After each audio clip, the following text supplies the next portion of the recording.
Hey guys, we're back with another episode of the Genesis Offroad podcast. I'm Shane Smith, the founder of Genesis Offroad, and here I'm going to be answering your questions that you're sending into us about our products and just how to get the most out of your Genesis Offroad products.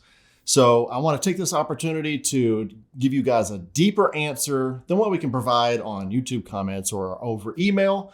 So if you got questions for us, we want to answer them here on our show. Brad, why don't you tell them how they can get their questions on here? All right. The easiest way is commenting down below or emailing us at info@genesisoffroad.com. Or you can give us a call. Mike will answer and he'll pass your question on to us. Yep, Mike keeps a log book of all the questions that we need to cover for him, some of the common stuff that he gets on the telephone. So just let us know what kind of questions you got. So Brad, why don't you kick us off? What we got today? All right. So we're going to start with a battery question. Is 2 AGM batteries, we hear this a lot from the Toyota guys, is 2 AGM batteries too much weight on one side of the vehicle? Okay, let's talk about this a minute. I get there's two aspects here, okay? The first aspect is just a bunch of weight on that side of the vehicle.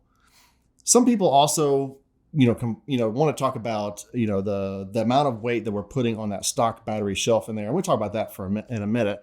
But we get a lot of the Toyota guys that talk about, oh, it's going to sag my suspension down. Or, it's so much weight on the front corner, it's going to droop the suspension and this kind of thing. But we don't hear that so much from the Jeep guys. I don't know why that is such a thing with the Toyota guys. We just hear it from them more often. But if you really think about it, we're replacing one medium-sized battery. The stock, a lot of guys will run a Group 34 in the stock battery location, but you could put a little bit bigger one in there too. So we're going from one 50-pound battery to another 50-pound battery. And then you've got a steel tray and the electronics on top. So the total weight that we're talking about is about 110 pounds, something like that. So we're adding somewhere around 50 to 60 pounds to the front corner of the Toyotas or any of our vehicles, right? So if you think about it, it's about like if you walk up to your vehicle and you kind of lean over on the side of your fender like this. This is about 50 pounds on the corner of my desk here. Okay, so I just don't really get the concern with adding an extra 50 pounds in there. If that's causing your vehicle to sag down and that's a legit concern for you, you might need to take a look at your suspension system and see what you got going on with your shocks or something, man. Right. Because the other part about the weight distribution is on most of the Toyotas, I think the gas tank is over on the passenger side, I believe. So every time you go from a full tank of gas down to an empty tank of gas, you're going through more than 100 pounds of weight difference from side to side. And if you got a passenger in your passenger seat, I don't know how much these guys' wife weighs. Yeah. On the passenger seat over here. It's probably more than 60 pounds. Probably more than 60 pounds. That's probably fair. So if you got a passenger, you got a full tank, you got an empty tank of gas, your weight is always changing. Right. So from that perspective, I don't really see the concern. Now, some of the Toyota guys have concerns about that stock battery shelf that's in there. And sometimes it has problems with holding one battery in there. We've seen some issues with that. Not so much here lately, but we have seen some issues with that in the past. But that's a stock vehicle, sheet metal issue. But yeah, I think the overlanders are always really concerned about weight in the vehicle, and a lot of these guys are loading their vehicles up with a whole lot of gear and camping equipment and supplies and all this stuff to go on their overlanding trips, right? Tents and all kind of stuff. So if weight is really a concern for you, man, check out the Omega system. Right. Run a single AGM for the cranking battery and a lithium for the accessory battery. Then you're only adding about 25 or so pounds, 25 or 30, somewhere in that neighborhood. So that's going to shave off about 25 pounds for the Omega system versus the GEN3 system that uses 2 AGMs. So that's what I think about it. Yeah, I would be interested. Comment down below if you have those concerns, because I've always wanted to get in that mindset of like, why are you so concerned with that much weight? Now, I know it differs from like the Jeep guys because the Toyotas, they are on that very front corner of the vehicle versus like the Jeeps are kind of like right above the wheel on the other side, on that passenger side. Yeah. That's my only difference. But yeah, again, like, with the gas, analogy is, I never really understood putting that much weight up in that corner is really going to throw off your suspension so much. I mean, God forbid you put, a steel bumper on the front of your vehicle. It's now going to like nosedive every time you drive it. Yeah, I mean, a worn winch is 70 or 80 pounds all the way at the front. If you're trying to get your vehicle leveled out and you just want to account for that, you can either get some adjustable length shocks, or you can get some pucks, hockey pucks that go underneath the coils or something like that to level it back out. You can do some stuff with the suspension to get it riding level, with a half a tank of gas, that kind of thing, if you want to. But I don't know, it just seems a little nitpicky to me.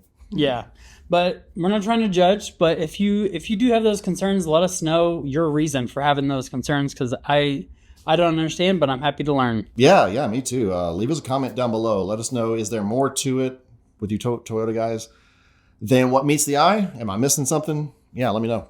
And it may be, as I think through it, it may be that there's just an empty space over by the passenger, that front corner.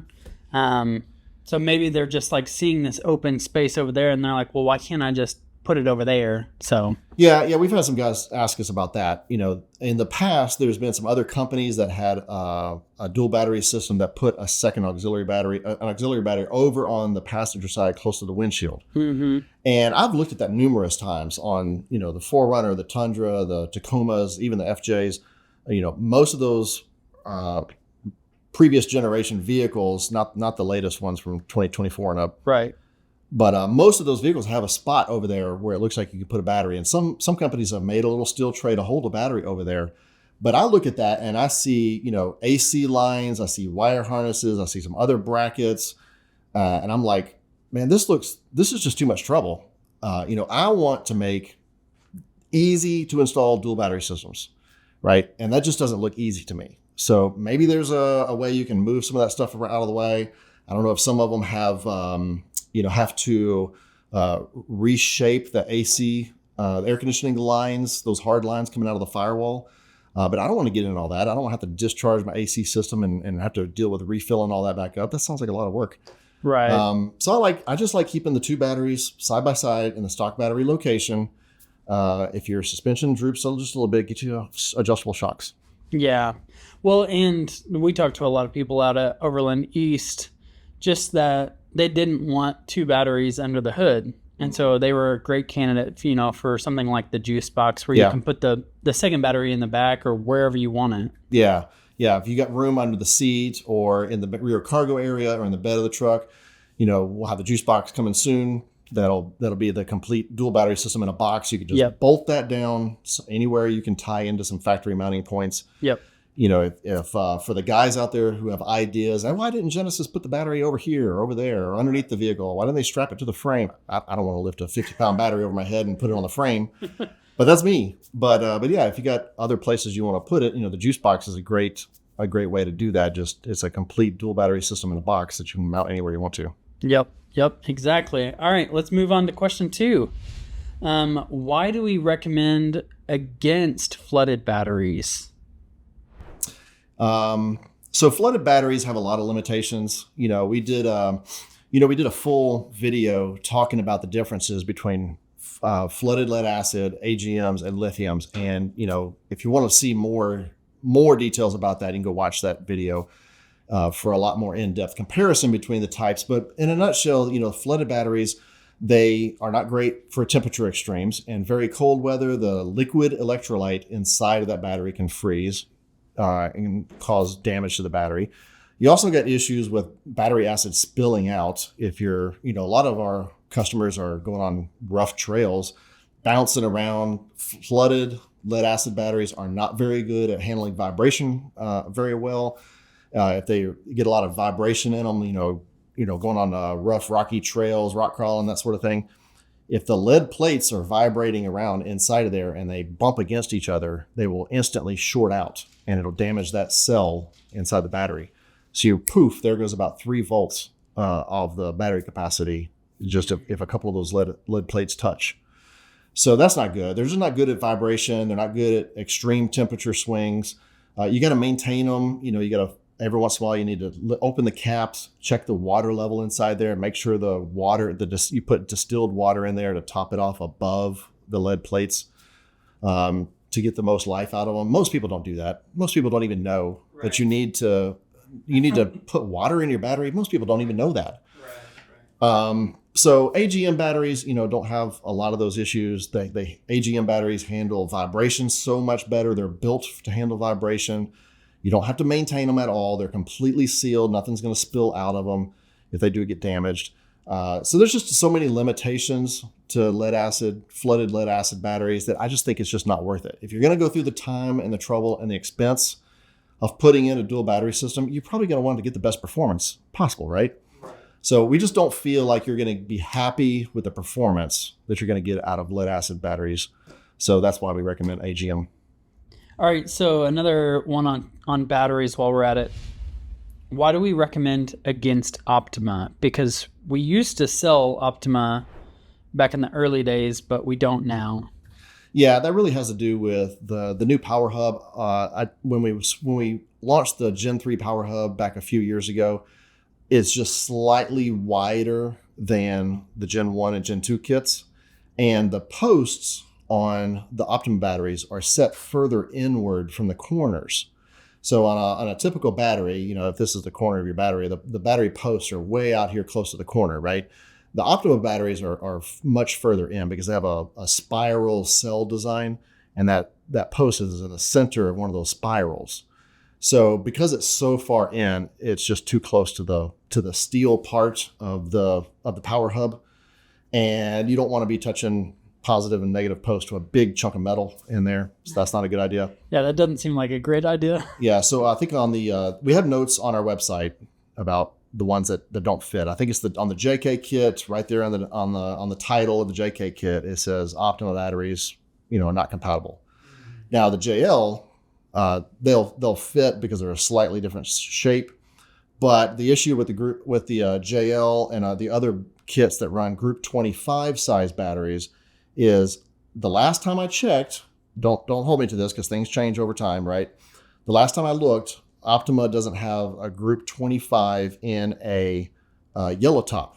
They have what they call a Group 75/25 in a red top, and that's fine if you want to use that. I think that one has an extra set of connections on the side of the battery and then the post on the top.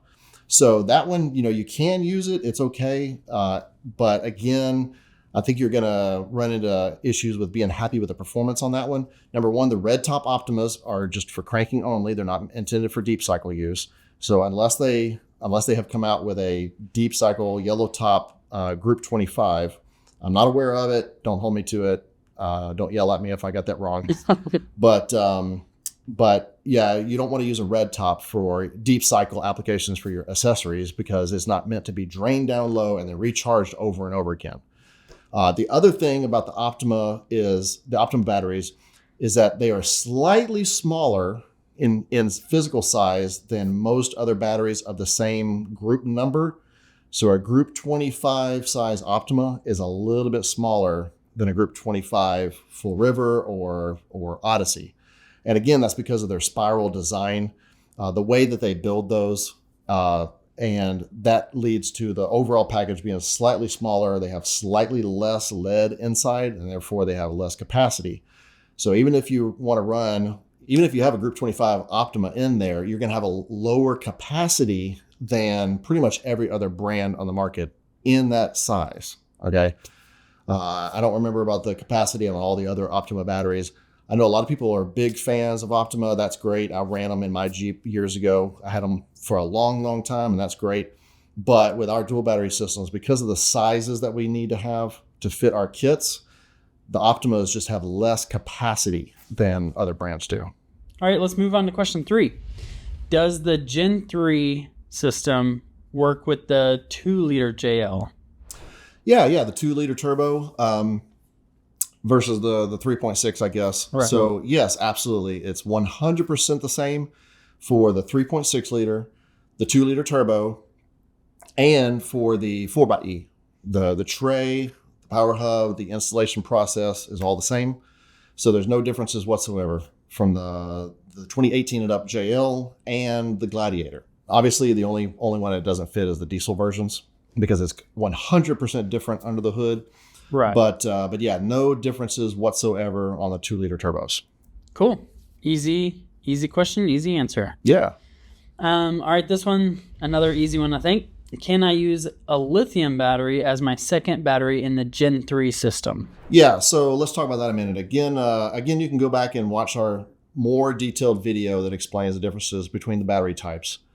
But in short, if you want to run lithium with the Gen 3 system, the Gen 3 Power Hub doesn't care what kind of batteries you're using. Okay, it's compatible with flooded lead acid, which we talked about that earlier, AGMs, which is the most common, and lithium. It doesn't care what type of battery you have, but the issue is mixing battery types. Okay, you don't want to mix an AGM with a lithium in the Gen 3 system because that system links them together in parallel so that they both can be charged by the alternator. You don't want to mix different battery types because the way that they take a charge is a little bit different. And we don't have to get into all the physics of how, the batteries absorb energy from the alternator. That's a little bit outside the scope of this Q&A thing here. But the short answer is you don't want to mix battery types when you're connecting them in parallel because doing that can reduce the lifespan of both batteries. So if you get an expensive lithium battery, you don't want to be reducing its lifespan. Right. Yeah, just go with the Omega system. I mean, that's why we came out with it, is for the people that wanted to run lithium as a second option. That's exactly right. So over the past few years, we've started having people asking us, hey, can I run lithium with your dual battery setup? And the answer with the Gen 3 system was no, you don't want to do that because you don't want to mix battery types. Now you can put 2 lithium batteries in there with the Gen 3 system. If you wanted to, I happen to think there's not a whole lot of benefit of doing that. The Dakota Lithium 135 amp hour battery that we recommend for the Omega system, that is a dual purpose battery. So it can be used for cranking duties and for deep cycle, which is kind of rare for lithium batteries. So you can do that with the Gen 3 system. But the next limitation you run into is the alternator in most new vehicles, including the Jeeps and some of the Toyota vehicles, will vary its output based on what it thinks the battery needs. And lithium batteries prefer to have a nice steady 14.4 volts to charge it properly.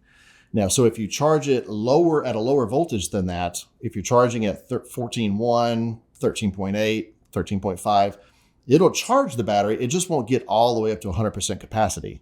Okay, so if you've spent the money on a nice lithium battery, you want the capacity, right? Right. And all the benefits of it. So if you want to run lithium, you're really better off with the Omega system. Yep. There's a reason that we came out with the Omega system. Was to serve that exact need. We had people for a couple of years asking us, hey, I want to run lithium. Can I do that with your system? And the answer was no.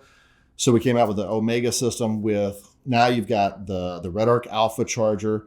That's a dedicated onboard charger just for charging that lithium battery properly. Yep. No, that makes sense. All right. We had a comment question come in, and this one says, I think I know what it's asking. So let me kind of process it with you. So they wrote, how would you recommend utilizing a DC to DC charging system in conjunction with a dual battery setup for my Tacoma and my Jeep LJ? So I think, if I'm understanding it correct, they want to use a DC to DC charging system alongside a dual battery system. So say they had our Gen 3 system, maybe under the hood, they want to add a third battery being charged by a DC to DC charger. How would you recommend doing that? Yeah, that's easy. Okay, that's great. So doing that, you've got the best of both worlds. Okay, if you got the Gen 3 system under the hood in the vehicle, you've got the benefits of linking the batteries together in parallel. So you're spreading your demand from your winch and your other high amperage stuff like big stereos or high amp draw accessories across 2 batteries. That's one of the big benefits of the Gen 3 system. Then you can hang a DC-to-DC charger off of the bus bars. You just think about it like any other accessory. Think about it like a set of LED lights or a power inverter or anything else. It's just an electrical accessory. So you wire up your DC-to-DC charger to the bus bars, then the charger goes to your lithium battery. You put that in the back somewhere, And that will be a 100% standalone system. Now, why would you do that? Okay, so there's a few things that you could do. Think about these overland rigs where they've got a lot of camping gear in the back of a truck or the rear cargo area. A lot of people are sleeping out of their SUVs. If you got camping gear, kitchen gear, all lights, camp lights, and the water pumps, all this kind of stuff in the back of the vehicle, you can wire that stuff up to the lithium battery, which gives you the advantages of the long run time and nice steady voltage output. So there's advantages of having that lithium battery back there for that type of stuff. And that stuff stays completely separate from the Gen 3 system under the hood, right? So now you can have your roof lights, your winch, maybe you got rock lights, you got other stuff, maybe you got ARB air compressor that's a little bit higher amperage draw. You can wire all that stuff up to the bus bars and run it from the secondary battery under the hood, and you get the protection for the cranking battery, and you get the boost feature too. So if your cranking battery gets a little bit too low, you can hit that boost switch, right, and jumpstart yourself. And all your camping gear and other stuff can run off that lithium battery. So again, it just comes down to how you want to use your vehicle, but that's a fantastic use case. You absolutely can do that. All right, before we wrap up this episode, I wanted to share a review with you that I thought was really interesting and it's probably helpful for a lot of our viewers. Gregory Keeling, he posted on our reviews that he said, "I'd like to confirm that the tray does fit in JKs with a 6.4 Hemi. You're left with about a half inch between the tray and the engine, which is not bad at all." Yeah. So appreciate that, Gregory. Thanks for that comment. Just a bit of backstory on that. I actually designed the tray for the JK around a 6.4 Hemi. We had a customer in the shop back in 2013 when we were designing the dual battery kit. And we were using his vehicle to take some measurements to try to make sure that the tray would fit with a 6.4 Hemi swap. And actually for the JKs, we confirmed that the tray does fit around almost every engine swap. The LS engines, the 5.7 Hemi, superchargers that go up on top of the engine block all fit okay. Basically, any kind of engine combination that works around the factory tray will also work with our tray. With our new steel tray in there, you actually got a little bit more clearance around the battery tray area than you do with a plastic tray. So, but yeah, thanks, Gregory. Appreciate you letting us know. Yeah, and then one other one that I wanted to talk about, Rudy commented he's got our universal power hub and loves it, but he also bought our adjustable battery brackets. And he said, "This is definitely not a fit for my 1995 Wrangler, even though it's a universal fit, because our adjustable battery brackets, we always say you can fit them wherever you can fit them." Yeah. Right. And so obviously with that, we can't confirm they fit in any vehicle ever known to man. Right. And so take that with what you will. Yeah. I think some people see universal fitment and they think it fits everything. Well, that actually means it's not meant to fit anything. You kind of got to find a way to make it fit your application. Right. Yeah. So with those universal adjustable battery brackets, you're going to have to find a spot where you can put the battery and bolt it down securely, right? So it's got the little flanges at the bottom where you can run some bolts or some screws through the bottom of that bracket to hold it down to your surface securely. So it's up to you to figure out how to do that in your vehicle. That's for cases where we don't have a vehicle specific application for you. So yes, if it sounds like I'm guessing if he's trying to put that into the LJ, I know there's a spot over on the up close to the windshield by the fender where some people can put another battery, but those adjustable battery brackets are probably not appropriate for right there. You'd need something else that's going to bolt into the TJ and LJs. You could probably put it in the back. I'm not sure where. He didn't say where he was trying to put it. Yeah, he didn't say where he was going to put it. Yeah. Some people will run an extra battery behind the back seat in an LJ in your cargo area, which is about this big, about the size of a battery. That's about all the cargo area you got back there. Yeah, sorry that didn't work out for you, Rudy. Man, we just haven't come up with anything for the TJs and LJ guys. It's just those vehicles are just so small. It's just tough to fit it in there. I know some of the crawler guys that are taking the TJs and LJs and turning them dedicated off-road crawlers. Some of them take the back seat out of it and mount a battery between the fenders or up against one of the wheel wells, that kind of thing. But and people will put a fuel cell back there too, that sort of thing. So if you're doing a whole lot of custom work, you can probably make it work. But yeah, we just don't have a solution for the TJ and LJ guys. There's just no room. Yeah, I'd be curious of what you did, Rudy, because I mean, he says he's got the universal power hub and it says it works great. Nice to know that there's quality product to ensure proper connections for a dual battery setup. Cool. Sounds like he's got it going. He just wasn't able to use our adjustable battery bracket. So okay. I'd be curious to see what did work. Well, speaking of which, he didn't leave a picture or a video review. I didn't see any. I've noticed a lot of people are leaving pictures and videos on their reviews here lately, which is super cool. I love seeing the products in action. Yep. And I try to share those on social when I can. Yeah, we love showing off. And, it really helps everybody else to kind of see some examples of what you're doing with it, especially some of that stuff like the universal power hub, the adjustable battery brackets. Show us some pictures of that stuff where you've got those installed in it. I've heard we got people running that stuff in boats and RVs. We sold one to a guy with a 69 Camaro the other day. Nice. We had a police officer use the universal power hub in the back of a police car in the trunk one time. So yeah, leave us a review and post some pictures or a video on there so we can see how you're using it. Yeah, so that's all we got. All right. Well, thanks, guys. We'll stay tuned for the next one. If you learn anything out of this video, if this helps you out, be sure to share the show with a friend. We don't run any kind of ads or sponsorships on this show. We just want to help you guys get the most out of your Genesis off-road products. So if you learned something, just hit the share button and send this to a buddy. And thanks for watching.